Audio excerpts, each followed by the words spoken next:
और देखिए ये खबर है प्रयागराज से, जहां पर छात्रों का प्रदर्शन लगातार जारी है। यूपीएससी भवन के बाहर छात्रों का ये प्रदर्शन चल रहा है।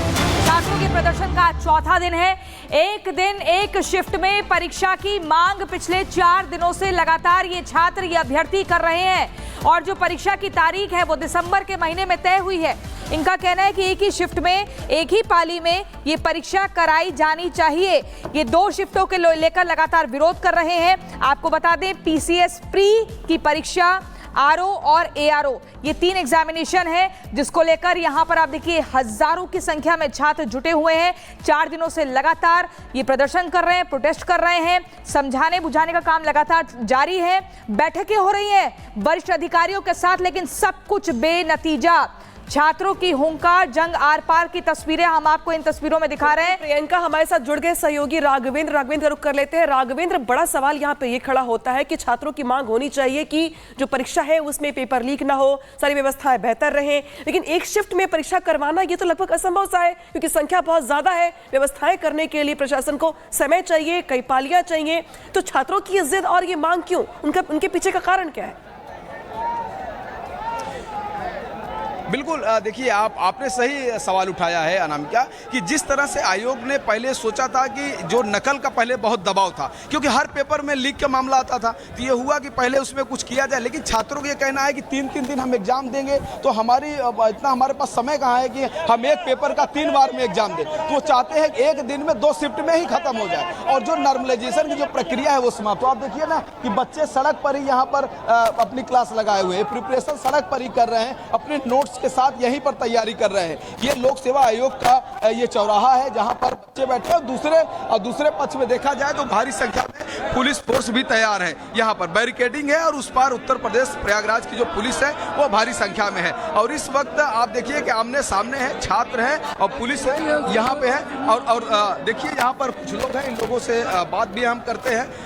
क्या कहना चाहेंगी मैम जिस तरह की ये चीजें हो रही हैं यहाँ पे? सर, पहले तो मैं पुलिस प्रशासन की निंदा करनी चाहूँगी क्योंकि मेरे सारे फीमेल फ्रेंड्स अंदर हैं, उनको महिला पुलिस के बगैर मेल पुलिस खींचते हुए लेके जा रही है, उनके कपड़े उतर रहे हैं, ये नहीं देख पा रही यहाँ की पुलिस। बताइए ये बर्बरता है कि नहीं है? इतनी शांति से हम 3 दिन से यहाँ पे बैठे हैं, हमारे पेशेंट्स का ये लोग इम्तहान ले रहे हैं कि नहीं? कितना हम वेट करेंगे? हम बच्चे, हमारी पढ़ाई यहाँ पे बर्बाद हो रही है, हमारे ऊपर प्रयोग करने के लिए हम लोग बने हैं। बताइए आप क्या कहेंगे मैम?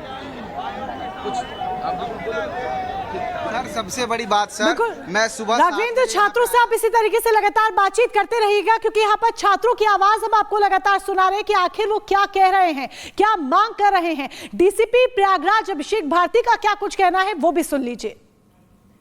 वो अपना धरना प्रदर्शन कर रहे हैं एग्जाम को लेके। इन्हीं के बीच में कुछ आपराधिक तत्व व अराजक तत्व जो हैं वो सम्मिलित हो गए और वो जो है शासन प्रशासन से छात्रों को वार्ता करने से लगातार रोक रहे थे और इनको भड़काने का कार्य भी कर रहे थे। ऐसे आपराधिक जो हैं अराजक तत्व, उनको चिन्हित किया जा रहा है, उनको हिरासत में लिया जा रहा है पूछताछ के लिए। ऐसे ही कुछ 3-4 अराजक तत्वों को अभी जो है पूछताछ करने के लिए जाया गया है। एक भ्रामक तथ्य जो फैलाया जा रहा है कि किसी छात्रा को भी डिटेन किया गया है, ये बिल्कुल गलत है। किसी भी छात्रा को डिटेन नहीं किया गया है और यहाँ पे जो भी कार्रवाई हो रही है वो महिला पुलिस की उपस्थिति में ही हो रही है। हमारे पास में पर्याप्त यहाँ पे महिला सुरक्षा बल मौजूद है।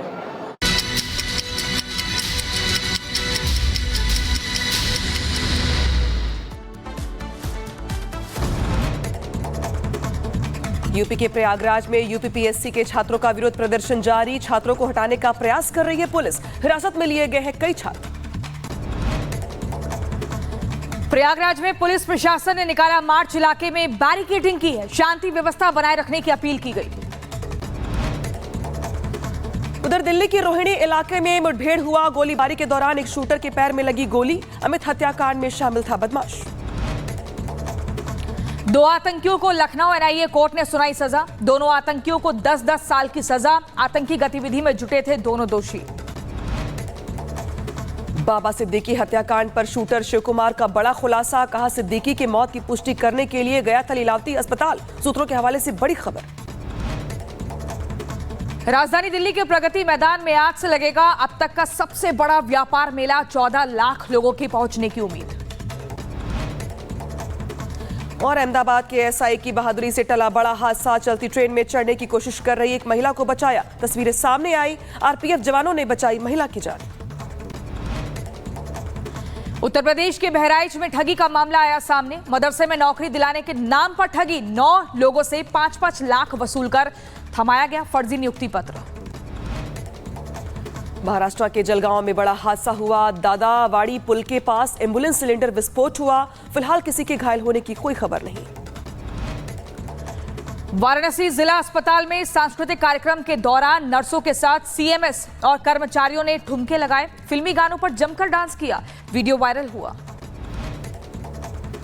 पटना के शेल्टर होम में 3 बच्चियों की मौत से मचा हड़कंप। फूड पॉइजनिंग से 12 की बिगड़ी हालत। डीएम ने दिए जांच के आदेश। उत्तर प्रदेश के सीतापुर में महिला खनन अधिकारी से खनन माफियाओं ने अभद्रता की और छेड़छाड़। अवैध मिट्टी खनन की सूचना पर पहुंचे थे अधिकारी। पुलिस ने 3 लोगों को गिरफ्तार कर लिया है।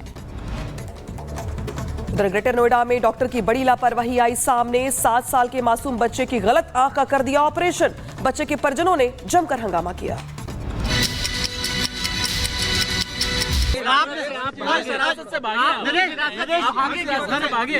पुलिस वालों का कहना है कि हम लोग नरेश को गिरफ्तार करने आए थे, मगर अचानक से हमला हो गया, जिसकी वजह से ये सब कुछ हुआ। देखिए, ये मीडिया वाले थे कई लोग, उन्होंने एक भी मीडिया ने नहीं बताया कि हम खाना खाने के लिए पंक्ति लगा दी थी। मैंने पूरे लाइन के बैठ गए थे खाना खाने के लिए। वो गाँव वाले बता रहे हैं हमने ये मंच लगा दिया था।